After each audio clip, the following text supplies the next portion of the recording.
काला धन और काला मन मानव के जीवन को काला बना देता है। इसलिए आपका धन भी काला नहीं होना चाहिए और आपका मन भी काला नहीं होना चाहिए। काला मन और काला धन आपका काल रूप बनेगा, आपके जीवन में काल रूप खड़ा होगा। इसलिए हम लोग को हमेशा विचार करना है कि काला धन और काला मन। धन तो सबको चाहिए, हर एक देश में अर्थतंत्र चाहिए, ठीक चाहिए। अर्थ का अभाव होने पर अनर्थ होगा, लेकिन अनर्थ ढंग से अर्थ जमा करना भी बहुत बड़ा घातक होगा। इसलिए धन संग्रह सब कीजिए, लेकिन अनर्थ के माध्यम से अर्थ मत संग्रह कीजिए। थोड़ा ही धन हो, लेकिन ईमान का धन होना चाहिए। आप गलत ढंग से धन जमा करेंगे, वो गलत काम में चला जाएगा। इस बात को हमेशा याद रखना। गलत ढंग से धन जमा करेंगे, वो गलत काम में जाएगा, निश्चित जाएगा। इस बात को हमेशा याद रखेंगे। प्रिय श्रोता समाज, एक छोटा सा एग्जाम्पल लीजिए कि गलत धन कैसे गलत काम में चला जाता है। एक परिवार में दूध का व्यापारी चल रही थी। बेचारे कृषक थे, 20 किलो दूध बेचता था, लेकिन निठुर दूध, एकदम शुद्ध दूध बेचता था। पानी नहीं मिलाता था, शुद्ध दूध, ईमानदारी से व्यापारी करता था। आप लोग भी चाहे जो व्यापार कीजिए, लेकिन मेरा आग्रह है कि ईमान बचा के कीजिए। ईमान बचेगा तो आपका कमाई से सुख मिलेगा। ईमान बेचकर यदि आप धन कमाएंगे, उस धन से आपको सुख नहीं होगा। सुखस्य मूलम धर्म, धर्मस्य मूलम अर्थ। अर्थ से धर्म होता है, सुख नहीं होता है। लेकिन सुख चाहते हैं तो धर्म का पालन करना पड़ेगा। तो ये बेचारे बड़े ईमानदार कृषक थे। दूध 20 किलो दूध ये बेचते थे, लेकिन एकदम निठुर दूध बेचते थे, शुद्ध दूध बेचते थे। इसके घर में एक दुल्हन आई। दुल्हन बीए पास थी। क्या पास थी? बीए पास। घर में कोई पढ़ा लिखा था नहीं। तो बेचारे ससुर कहते हैं कि दुल्हन, ये दूध का हिसाब किताब तुम ही करो, क्योंकि मेरे घर में कोई पढ़ा लिखा नहीं है और तुम पढ़ी लिखी दुल्हन आई हो, बीए पास हो, तो दूध का हिसाब किताब तुम ही करना। तो बेचारी कहती है कि ठीक है पिताजी, हम करेंगे। दुल्हन क्या पास थी जी? बीए पास। ध्यान दीजिए, दुल्हन बीए पास थी, कम पास नहीं न थी, बीए पास थी ना। पैकार से कहती है, दहियार से कहती है कि दहियार काका, 20 किलो दूध देती हूं, इसमें 1 किलो पानी मिला दूं तो कोई फर्क? तो पैकार ने, दहियार ने कहा कि हे दुल्हन, तुम कहां से आई हो? इतना हम लोग दूध जमा करते हैं, लेकिन यही एक ऐसा कृषक है, गृहस्थ है, जो एकदम शुद्ध दूध हमको देता है। तुम 1 किलो पानी क्यों मिलाएगी? कहां वाली दुल्हन हो? तो ये दुल्हन कहती है, दुल्हन बीए पास थी ना। तो दुल्हन कहती है कि दहियार काका, थोड़ी मेरी भी बात सुनिए ना। 20 किलो का दूध का दाम तो मालिक के नजदीक जाएगा। हम जो इतना हिसाब करेंगे, नापेंगे, जोखेंगे, सब काम करेंगे, मेरा भी मेहनत है, समय लगेगा।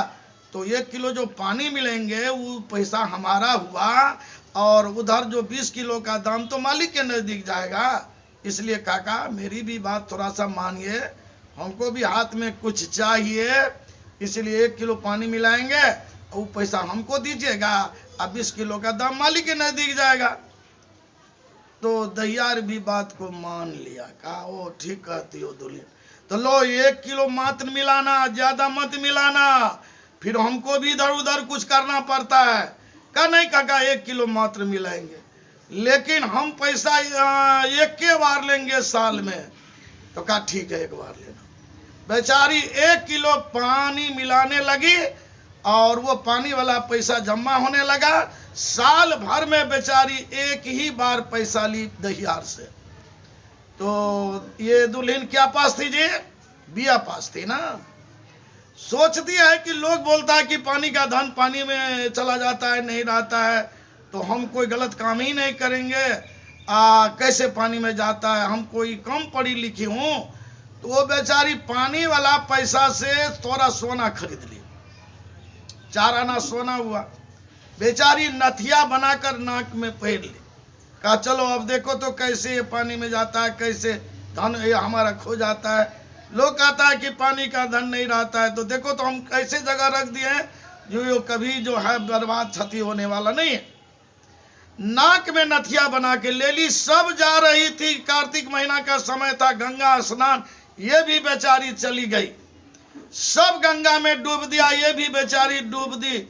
और कौन मछली गंगा में थी, इतना जोर से अटैक किया इसके चेहरा पर कि नाक पर जो नथिया के साथ नाक कोई नोच कर मछली पानी में भाग गई। तब बेचारी जब ऊपर हुई है तो और ग्रामीण जो है नारियों सबसे कहती है कि काकी ये देखो ना मेरे नाक में नथिया है कि नहीं। कहा तेरी नथिया, अरे नाक तो है ही नहीं, तुम नथिया गोज दियो। तो कहा क्या हुआ काकी? कहा सो तो तुम जानो क्या हुआ। कहा कुछ नहीं हुआ काकी जी, ये नया सोना था ना, ये पानी में चमका, इसी पर मछली जो है ना अटैक कर दी, और कोई बात नहीं है। तो सारी ये बूढ़ी लोग कहने लगी कि ऐ कन्या, इतने नथिया वाली स्नान करती है, किसी के नाक पर अटैक नहीं किया ये मछली, और तुम्हारे नाक पर एम बैठाया था। ऐ शुद्ध शुद्ध बोलो, गंगा में है। तब बेचारी की आत्मा कबूल कर गई, कहा गंगा में झूठ मत बोलना चाहिए, ऐसे तो झूठ कभी नहीं बोलना चाहिए, और गंगा में भी आकर झूठ बोलना पाप नहीं महापाप होगा। तो बेचारी की आत्मा कबूल कर गई, और बेचारी क्या कहती है, काकी क्या बात हुई इसमें आप लोग जाने। कहा नहीं क्या हुआ, हमको लोग भी समझाओ ना। तो बेचारी कहती है कि काकी पानी के धन गया पानी में, और नाक कटा बेईमानी में। पानी का धन पानी में, और नाक कटा बेईमानी में। अरे ये पानी का धन था इसलिए पानी में चला गया, हम अपने परिवार में कौशल्या किया, ये काला धन जमा किया, तो हमारा नाक भी कट गया। श्रोता समाज ध्यान दीजिए, आप लोग भी, काला धन और काला मन आपको कहीं कलंकित कर देगा। इसीलिए भ्रष्टाचारी और दुराचारी, बलात्कारी, घूसखोरी करके आप अपने जीवन को, तन और मन को, धन और अपने मन को भी दूषित मत कीजिए। और आप लोग बीए पढ़ते हैं लेकिन बीए शब्द का अर्थ नहीं ठीक से समझते हैं। दुल्हन भी बीए पास थी। आप लोग बीए माने क्या बोलते हैं? बीए माने क्या होता है? बैचलर ऑफ आर्ट, माने आर्ट का जो है बैचलर बनना, ये बीए पास, ग्रेजुएशन प्राप्त करना। लेकिन यदि आप बीए पास किया लेकिन आपके पास विवेक नहीं है, तो ये बीए का माने क्या होता है?